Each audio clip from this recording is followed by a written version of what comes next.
Welcome to Sai Santoshi channel. ఈ రోజు మనం క్రీమ్ కాఫీ ఎలా తయారు చేసుకోవాలో తెలుసుకుందామండి. బయట షాపుల్లో క్రీమ్ కాఫీ తాగాలంటే చాలా రేటు. అదే మనం ఇంట్లో తయారు చేసుకొని ఒకసారి తాగితే ఎలా ఉంటుందో టేస్ట్ చేస్తారని మేమైతే తాగుతామండి. చాలా ఇష్టం మా అందరికి. మా వారు అసలు కాఫీ అంటే కాఫీయే, టీ అంటే టీయే తాగేవాళ్ళు. ఆయన కూడా అప్పుడప్పుడు అడుగుతూ ఉంటారు, క్రీమ్ కాఫీ పెడతావా అని. అంత టేస్ట్ అన్నమాట, అంత బాగుండేది. బయట వందల పెట్టేసి తాగే కంటే కూడా ఇదేంటంటే 2 స్పూన్లు అయింది ఇన్స్టెంట్ కాఫీ పొడి. ఫస్ట్ నేను పంచదార వేసాను 2-3 స్పూన్స్. దీంట్లో ఇన్స్టెంట్ కాఫీ పొడి నేను కాంటినెంటల్ వాళ్ళది వేసాను. మీరు బ్రూ అయినా మీ ఇష్టం, మీ బ్రాండ్ ఏదో అది వేసుకోండి. అవి వేసుకొని కొంచెం నీళ్లు వేడిగా పెట్టుకున్నానండి, మరుగుతున్నాయి. 1 స్పూను నీళ్లు వేసుకుందాం, వేడి నీళ్లు.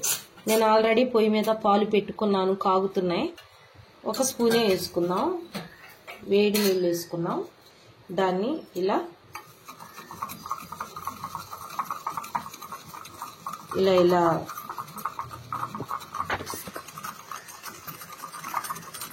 ఇలా ఇలా విసుగు చేసుకుందాం. ఇది ఏమంటే కొంచెం గట్టిగా అనిపించినప్పుడు ఇంకొక స్పూను యాడ్ చేసుకోవచ్చు వాటరు. మామూలుగా చాలా మందికి కాఫీ తాగాలనిపించింది. మనం బయట షాపులకి అట్లా వెళ్తుంటే కాఫీ పౌడర్ అలా రోస్ట్ చేస్తున్నారు కదా, ఆ వాసనకి భలే టెంప్ట్ అయి తాగాలనిపించింది.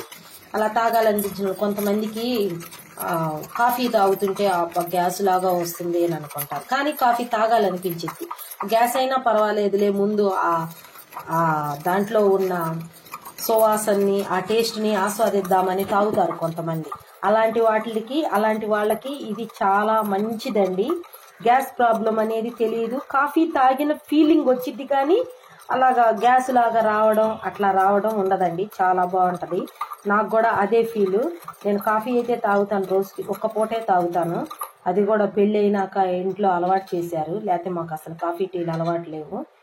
అట్లా గట్టిగా ఉంది కాబట్టి నేను కొంచెం పోసుకుంటున్నానండి. ఇదంతా బాగా ఇలాగా ఫస్ట్ స్ట్రాంగ్ గా ఉంది, ఇప్పుడు లైట్ అయిపోయింది కదా, అలాగా ఇంకా బాగా ఫోమ్ లాగా వచ్చింది అన్నమాట.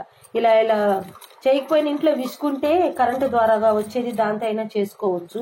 అయితే ఇలా చిలకండి, బాగా గిన్నంతా బాగా ఫోమ్ లాగా వచ్చేసిద్ది. అందాక చిలకాలి. కొంచెం కష్టమైన టేస్ట్ ఈ కష్టాన్ని మరిపించిద్దండి, అంత బాగా ఉండేది.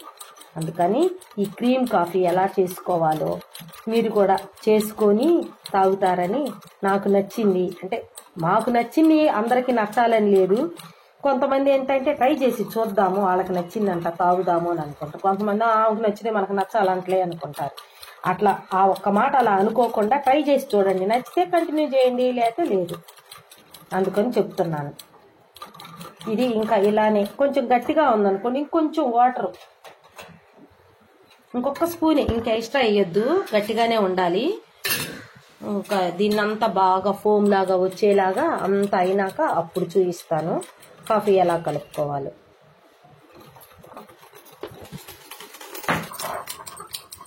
ఎందుకండి ఎంత చిక్కగా ఎంత బాగా వచ్చిందో చూడండి. క్రీమ్, ఐస్ క్రీమ్ లాగా వచ్చింది చూడండి.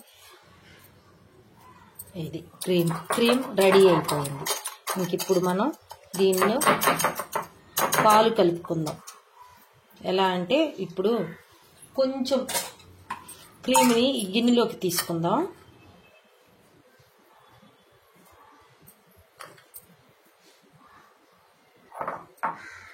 పాలు అలా పోసినప్పుడు ఈ కప్పుల్లో ఇలా పోసినప్పుడు కప్పులన్నీ పాడైపోతాయి. కప్పు నీట్గా ఉండాలి, పాలు బాగా రావాలి అనుకున్నప్పుడు, కప్ అంతా పాడైపోకుండా రావాలనుకున్నప్పుడు నేను ఒక చిన్న చిట్కా చెప్తాను. క్రీమ్ కాఫీ చేసేటప్పుడు దీంట్లోకి కావలసినన్ని పాలు పోసుకుందాం. 2కి సరిపడా అన్నమాట. ఇవి పోసుకొని ఈ విస్కుతోనే ఇలా చిలుపుకుందాం. మళ్ళీ చల్లగా అవ్వకూడదు. ఇలా షేక్ చేసేది ఉంటుంది, కానీ మన ఇంట్లో మనకున్నాయి అడ్జస్ట్ అవుదాం.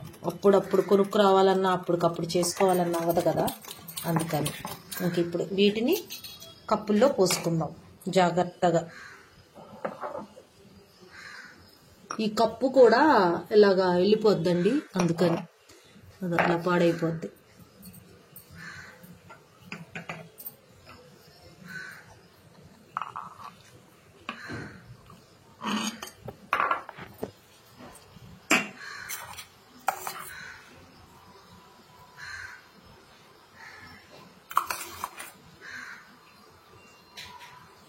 కలుపుకోవచ్చు. మళ్ళీ స్పూన్ వేసి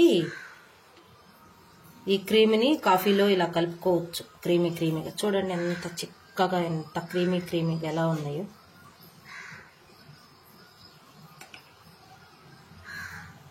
ఇలా కలుపుకోవచ్చు.